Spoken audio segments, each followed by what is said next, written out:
ဒီစာကြောင်း၃ကြောင်းကိုအင်္ဂလိပ်လိုပိုင်နိုင်နားလည်ပြီးတော့သုံးတဲ့နေပြီပြောနိုင်နေပြီဆိုရင်တော့ဒါအင်္ဂလိပ်စာလေ့လာတဲ့နေရာမှာကိုကအတိုင်းအတာတစ်ခုထိရောက်နေပြီလို့ကြံ့မြင့်သတ်မှတ်လို့ရတယ်ဒီစာကြောင်း၃ကြောင်းကတော့ဥပမာငါကားတစ်စီးလိုချင်တယ်ငါကားတစ်စီးဝယ်ချင်တယ်ငါမင်းကိုကားတစ်စီးဝယ်စေချင်တယ်စတဲ့ပုံစံမျိုးတွေကိုကိုကပြောနိုင်နေပြီလားနားလည်နေပြီလားပေါ့ဒီတိုင်းနဲ့ပတ်သက်ပြီးတော့ကြွေနားမလဲသေးတဲ့သူတွေရှိတယ်ဘယ်လိုတော့မှလည်းမသိသေးဘူးဆိုရင်ဒီဗီဒီယိုလေးကိုစောင့်အောင်ကြည့်ပေးပါဒီမှာသေချာလေးရှင်းပြပေးပါမယ်ပထမဆုံးအနေနဲ့ငါကားတစ်စီးလိုချင်တယ်ဆိုရင်ကျွန်တော်တို့ကလောလောကူသုံးလိုက်ရုံပဲဥပမာ I want a car ဆိုပြီးတော့ကိုလိုချင်တဲ့အရာကိုဒီ want ရဲ့နောက်မှာထည့်သုံးလိုက်ရုံပဲဥပမာအိမ်တစ်လုံးလိုချင်တယ်ဆိုရင် I want a house စပိန်တစ်စီးလိုချင်တယ်ဆိုရင် I want a bicycle ဆိုပြီးတော့လောလောကူသုံးလိုက်ရုံပဲအဲ့ဒါဥမာငါကားတစ်စီးဝယ်ချင်တယ်ဆိုပြီးသုံးမယ်ဆိုရင်တော့ဒီ want ရဲ့နောက်မှာtriplet buffer လေးနဲ့ကိုလှုပ်ချင်တဲ့အရာလေးထည့်သုံးလိုက်ရုံပဲဥပမာငါကားတစ်စီးဝယ်ချင်တယ်ဆိုရင် I want to buy a car အိမ်တစ်လုံးဝယ်မယ်ဆိုလဲ I want to buy a house အဲ့ဒီနေရာမှာကိုကတနေရာသွားချင်တယ်ငါနိုင်ငံခြားထွက်ချင်တယ်နိုင်ငံခြားသွားချင်တယ်ဆိုလဲ I want to go abroad ငါမနေ့စာစားချင်တယ်ဆိုလဲ I want to have breakfastဆောက်ရှိသဖြင့်ကိုကဒီ breath တွေကိုချိန်ပြောင်းပြီးတော့ကိုဘာလုပ်ချင်တဲ့အရာကိုထည့်သွင်းလိုက်ရုံပဲ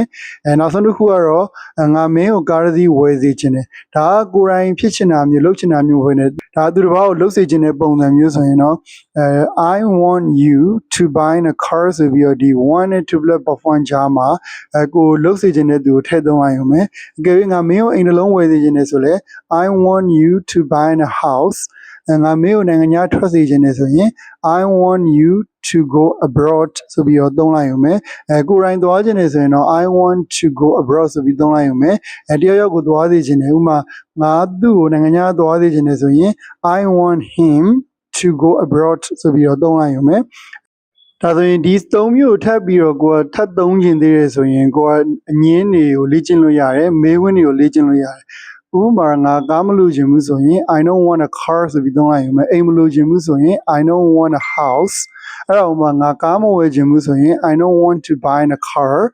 အိမ်မဝယ်ချင်ဘူးဆိုရင် I don't want to buy a house ဆိုပြီးသုံးလိုက်ရုံပဲအဲ့တော့ဥပမာငါမင်းကိုကားမဝယ်စေချင်ဘူးဆိုရင် I don't want you to buy a car ငါမင်းကိုအိမ်မဝယ်စေချင်ဘူးဆိုရင် I don't want you to buy a house ဆိုပြီးတော့ဒီလိုအငင်းလေးနဲ့ကိုသုံးလို့ရတယ်ဒါအောင်မှကို